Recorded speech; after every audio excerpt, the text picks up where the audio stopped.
जय हिंद साथियों, मैं अंकित कुमार यादव आप सभी का स्वागत करता हूं सृष्टि ज्ञान केंद्र में, जहां हम पढ़ रहे हैं कक्षा 12वीं की पॉलिटिकल साइंस और जिसमें चल रहा है अध्याय 7 जिसका नाम है समकालीन विश्व में सुरक्षा।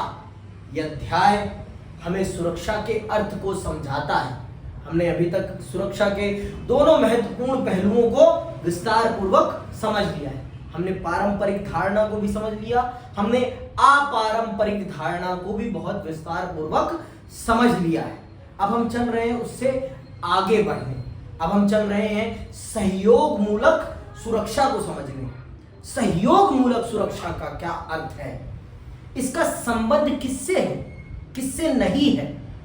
कल हमने पढ़ा था ना खतरे के नए स्रोत, है ना।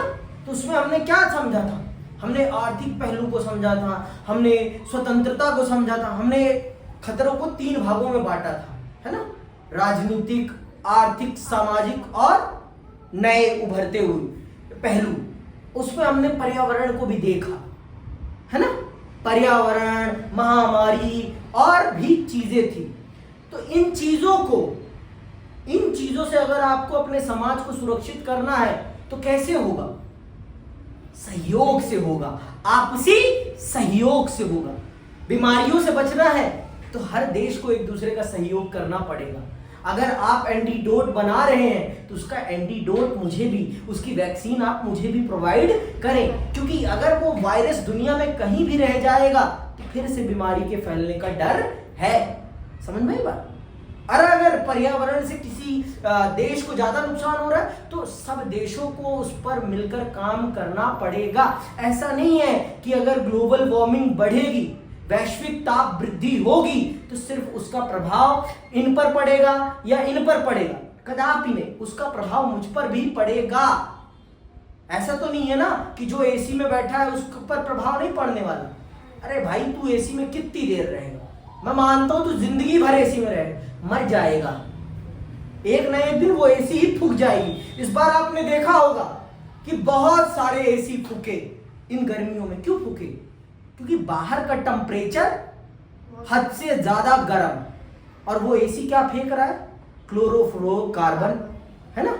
तो उससे क्या, वो दगेगा ही, स्वाभाविक है भाई। जो प्रकृति है उससे बढ़िया कोई अच्छा कूलर एसी नहीं है, और इस प्रकृति को ठंडा सिर्फ पेड़ कर सकता है, और ये मनुष्य कर सकता है अपनी गलत हरकतों को रोक कर।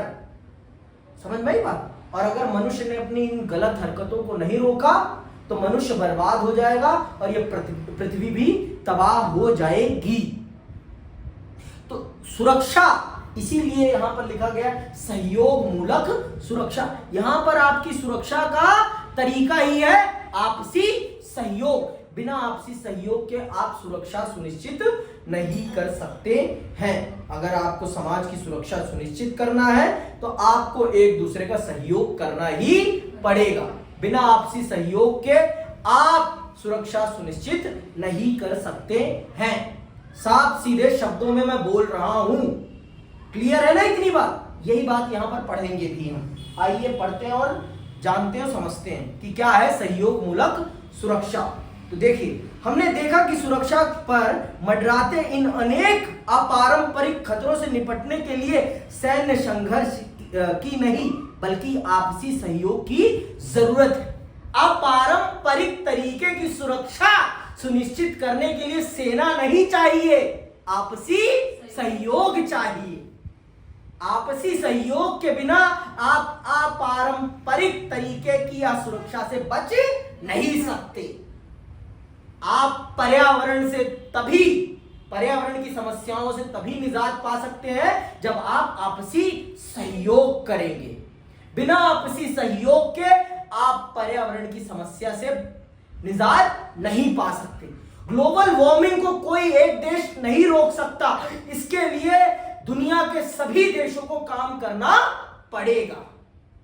महामारी से एक देश का नुकसान नहीं होगा, सबका नुकसान होगा।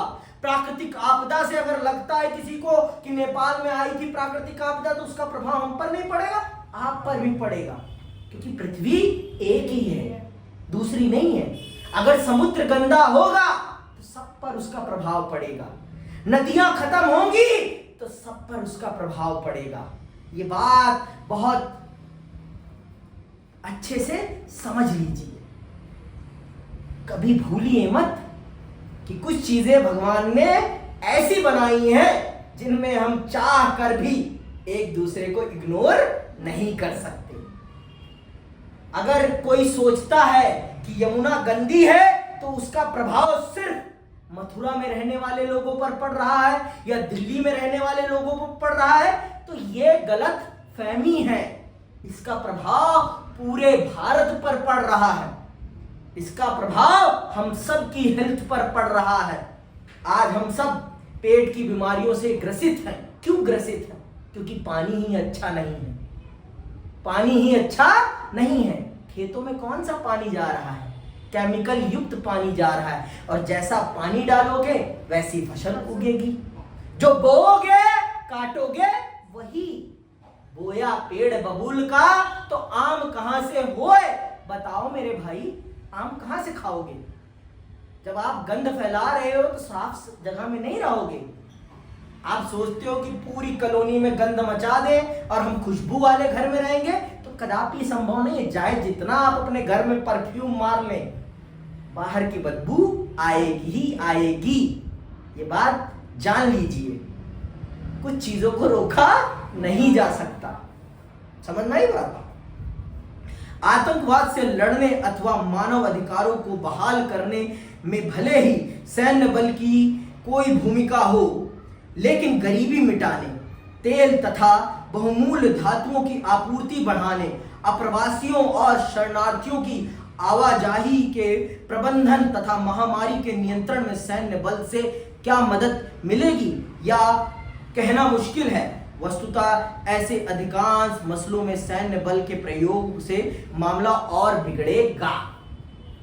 इन सब मामलों में सैन्य बल का प्रयोग करेंगे तो मामला और बिगड़ने की संभावना है, ठीक होने की संभावना नहीं है।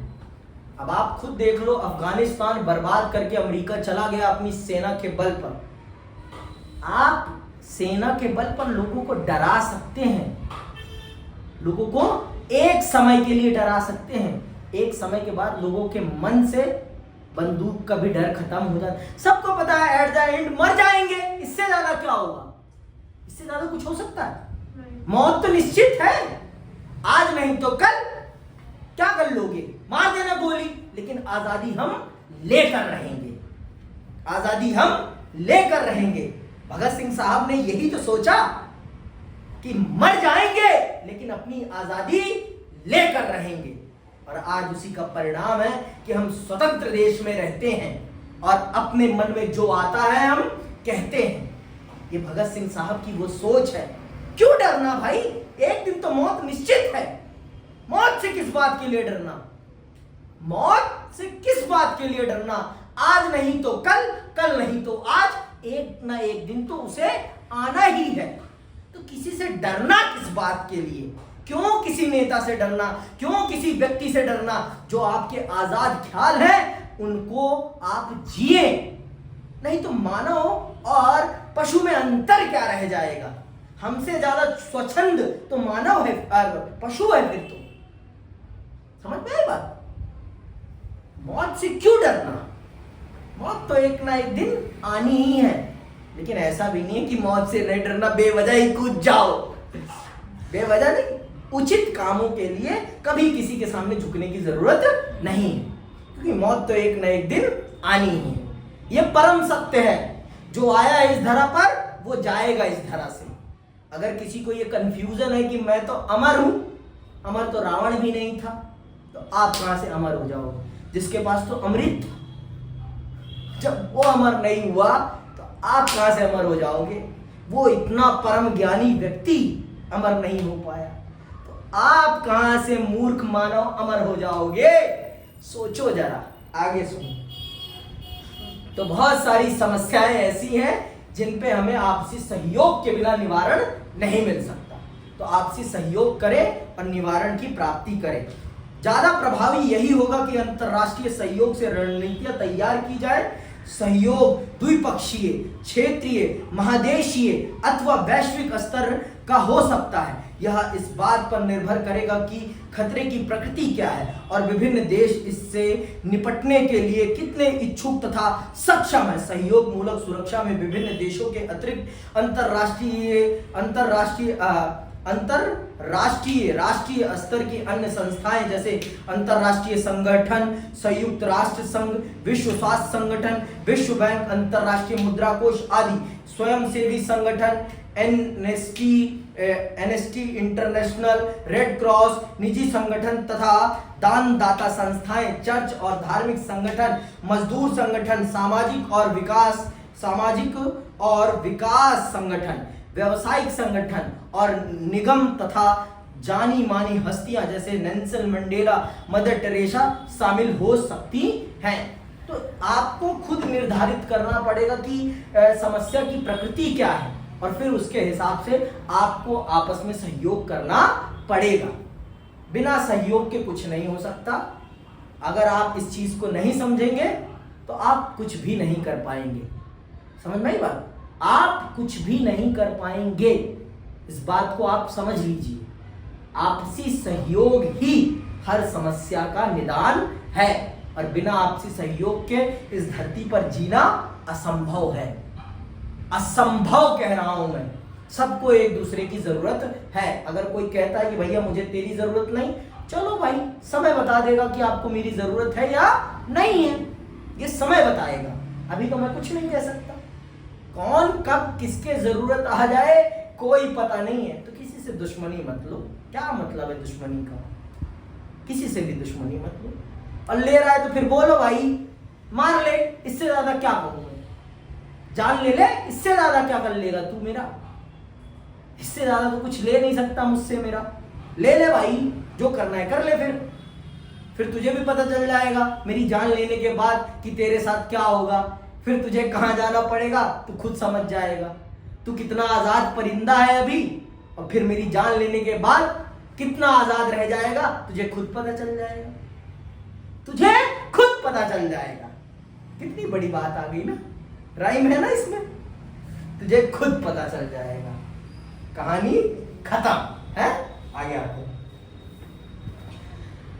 सहयोग मूलक सुरक्षा में भी अंतिम उपाय के रूप में बल प्रयोग किया जा सकता है। अंतरराष्ट्रीय बिरादरी उन सरोकारों से निपटने के लिए बल प्रयोग की अनुमति दे सकती है जो अपनी ही जनता को मार रही हो अथवा गरीबी, महामारी और प्रलयकारी घटनाओं की मार झेल रही जनता के दुख दर्द की उपेक्षा कर रही हो। ऐसी स्थिति में सुरक्षा की अपारंपरिक धारणा का जोर होगा कि बल प्रयोग सामूहिक स्वीकृति से और सामूहिक रूप से किया जाए, ना कि कोई एक देश अंतरराष्ट्रीय बिरादरी और स्वयंसेवी संगठनों समेत अन्यों की मर्जी पर कान दिए बगैर बल प्रयोग का रास्ता अख्तियार करे। जैसे अमेरिका करता अपने मन की है लेकिन यूएन की परमिशन ले लेता है। इराकी फ्रीडम के दौरान देखा था आपने, इराकी फ्रीडम के दौरान नाम का उसने यूएन की परमिशन, यूएन की पीस कीपिंग फोर्स लेके गया था जिसमें 70% सैनिक उसी के थे। 70% सैनिक उसके थे और गया इराकी फ्रीडम तबाह कर दिया पूरा इराक को। इराकी फ्रीडम नहीं, उससे पहले डेजर्ट स्टॉर्म में, डेजर्ट इराकी फ्रीडम में तो 69 देशों को साथ लेकर गया था कहने के लिए बस कि इराक सामूहिक नरसंहार के हथियारों का निर्माण कर रहा है, और कुछ भी मिला नहीं था।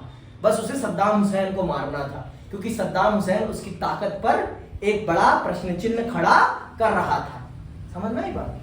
सद्दाम हुसैन अमेरिका की ताकत पर एक बड़ा सा प्रश्न चिन्ह खड़ा कर रहा था अरब देशों में। तो सद्दाम हुसैन को मारने के लिए अमेरिका ने अलग रास्ता अपनाया और बाद में कुछ निकला भी नहीं। और अमेरिका को कोई कुछ कर पाया? यूएन भी कुछ कर पाया? खुद देख लो। और हमारी सीबीएसई ने उस चैप्टर को ही निकाल दिया है। हमारी सीबीएसई को मेरा प्रणाम। चलिए आगे। अब आते हैं अपने देश पर। अपना प्यारा भारत क्या सोचता है भारत सुरक्षा के बारे में? सुरक्षा की भारत की रणनीति क्या है? आइए जानते हैं और समझते हैं। भारत सुरक्षा की रणनीतियां। भारत को पारंपरिक और अपारंपरिक खतरों का सामना करना पड़ा है। ये खतरे सीमा के अंदर से भी उभरे और बाहर से भी। भारत की सुरक्षा नीति के 4 बड़े घटक हैं और अलग अलग वक्त में इन्हीं घटकों के हेर फेर से सुरक्षा की रणनीति बनाई गई है। सुरक्षा का पहला घटक रहा सैन्य क्षमता को मजबूत करना, क्योंकि भारत पर पड़ोसी देशों से हमले होते रहे हैं। पाकिस्तान ने 1947, 48, 1965, 1971 तथा 1999 में और चीन ने सन 1962 में भारत पर हमला किया। दक्षिण एशियाई इलाके में भारत के चारों तरफ परमाणु हथियारों से लैस देश हैं। ऐसे में भारत के परमाणु परीक्षण करने के फैसले 1998 को उचित ठहराते हुए भारत सरकार ने राष्ट्रीय सुरक्षा का तर्क दिया था। भारत ने सन 1974 में पहला परमाणु परीक्षण किया था, ये अंडरलाइन कर लो। तो भारत की सुरक्षा के 4 पैमाने हैं। पहला है सैनिक पैमाना, ठीक है, और जिसमें हमने, क्योंकि हमारे चारों तरफ हमारे दुश्मन ही हैं, कहने के लिए ये पड़ोसी हैं हमारे, और ये हमारी गर्दन को काटने के लिए तैयार बैठे हैं। जब इनको मौका मिलेगा ये हमारी गर्दन उड़ा देंगे। इनकी नियत ही में खोट है, चीन की नियत में खोट है और पाकिस्तान महामूर्ख है। पाकिस्तान महामूर्ख है, समझ में आई बात। और जब तक पाकिस्तान में मूर्खों की सरकार रहेगी और सेना का डोमिनेंस रहेगा, तब तक पाकिस्तान बर्बाद होता रहेगा। पाकिस्तान की बर्बादी को कोई रोक नहीं पाएगा, समझ में आई बात। तो भारत की सुरक्षा के 4 घटक हैं। पहला घटक है सैन्य ताकत। सैन्य ताकत सभी का होता है, पहला घटक। दूसरा क्या है हमारा, भारत की सुरक्षा नीति का दूसरा घटक है अपने सुरक्षा हितों को बचाने के लिए अंतर्राष्ट्रीय कायदों और संस्थाओं को मजबूत करना। तो दूसरा घटक है भारत की सुरक्षा का कि अंतर्राष्ट्रीय बिरादरी में एक अपनी अलग पैठ बनाना और अंतर्राष्ट्रीय संगठनों को मजबूत करना, जिससे कि विश्व में शांति की बात अच्छे से रखी जा सके और विश्व को यह समझाया जा सके कि युद्ध के मैदान में कभी भी समस्या का समाधान नहीं हो सकता। हमेशा समस्या का समाधान युद्ध के मैदान पे नहीं, बातचीत की टेबल पर होगा। समस्या का समाधान सदैव बातचीत के टेबल पर होगा। कितनी भी बड़ी समस्या क्यों ना हो, हर समस्या का एक समाधान बातचीत की टेबल। समझ में आई बात। आगे सुनिए। भारत के पहले प्रधानमंत्री जवाहरलाल नेहरू ने एशियाई एकता, औपनिवेशीकरण और निशस्त्रीकरण के प्रयासों की हिमायत की। उन्होंने अंतर्राष्ट्रीय संघर्षों में संयुक्त राष्ट्र संघ को अंतिम पंच मानने पर जोर दिया। भारत ने हथियारों के अप्रसार के संबंध में एक सार्वभौम और बिना भेदभाव वाली नीति चलाने की पहलकदमी की, जिसमें हर देश को सामूहिक संहार के हथियारों, परमाणु, जैविक, रासायनिक से संबंधित बराबर के अधिकार और दायित्व हों। भारत ने नव अंतर्राष्ट्रीय आर्थिक व्यवस्था की मांग उठाई और सबसे बड़ी बात यह कि 2 महाशक्तियों की खेमेबाजी से अलग उसने गुट निरपेक्ष के रूप में विश्व शांति का तीसरा विकल्प सामने रखा। भारत उन 160 देशों में शामिल है जिन्होंने 1967 के क्योटो प्रोटोकॉल पर हस्ताक्षर किए। क्योटो प्रोटोकॉल में वैश्विक ताप वृद्धि पर काबू रखने के लिए ग्रीन हाउस गैसेस के उत्सर्जन को कम करने के संबंध में दिशा निर्देश बताए गए हैं। सहयोग मूलक सुरक्षा की पहलकदमियों के समर्थन में भारत ने अपनी सेना संयुक्त राष्ट्र संघ के शांति बहाली के मिशनों में भेजी है। भारत मतलब हर वो प्रयास कर रहा है जिससे कि विश्व का अंतरराष्ट्रीय संगठन मजबूत हो और विश्व बिरादरी शांति की तरफ जा सके, और इस पृथ्वी को बचाने के लिए जो संभव हो सके भारत उसमें मदद करने के लिए तैयार है। लेकिन भाई एक के करने से कुछ नहीं होगा। ये समस्या ही ऐसी है कि इसमें सबको इन्वॉल्व होना पड़ेगा। बिना सबके इन्वॉल्वमेंट के इस समस्या का निदान नहीं हो सकता है। इस समस्या का एक निदान है और वो क्या है? आपसी सहयोग। आपसी सहयोग के बिना इस समस्या का निदान संभव नहीं है। कौन सी समस्या का? चाहे वो प्राकृतिक समस्या हो, चाहे वो महामारी हो, चाहे वो और किसी भी प्रकार की समस्या हो वैश्विक ताप वृद्धि, जब तक हम आपसी सहयोग से ग्रीन हाउस गैसेस का उत्सर्जन कम नहीं करेंगे, तब तक पृथ्वी के तापमान को रोक पाना असंभव हो जाएगा। ठीक है। भारत की सुरक्षा रणनीति का तीसरा घटक है देश की अंदरूनी सुरक्षा समस्याओं से निपटने की तैयारी। नागालैंड, मिजोरम, पंजाब और कश्मीर जैसे क्षेत्रों से कई उग्रवादी समूह ने समय समय पर इन प्रांतों को भारत से अलगाने की कोशिश की। भारत ने राष्ट्रीय एकता को बनाए रखने के लिए लोकतांत्रिक राजनीतिक व्यवस्था का पालन किया है। यह व्यवस्था विभिन्न समुदायों और जनसमूहों को अपनी शिकायतों को खुल के रखने और सत्ता में भागीदारी करने का मौका देती है।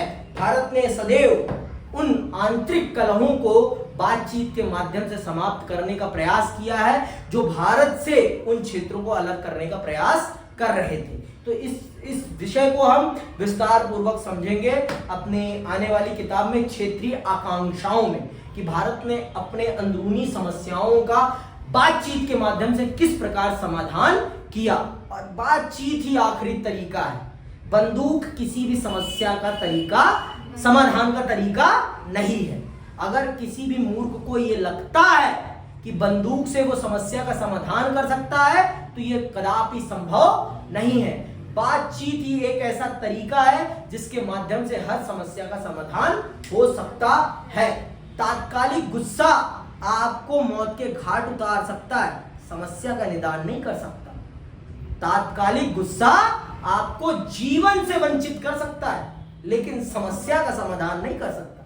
उल्टा आपके लिए बड़ी समस्या खड़ा कर देगा। फिर आप कानूनी दाव पेच में फंस जाएंगे, और फिर जब कानूनी दाव पेच में फंसेंगे तो फिर अदालत अदालत अदालत, तारीख पे तारीख, तारीख पे तारीख, तारीख पे तारीख होगी, और समस्या का समाधान फिर भी नहीं मिलेगा। समझ में आई बात? अब आते हैं चौथे घटक पर।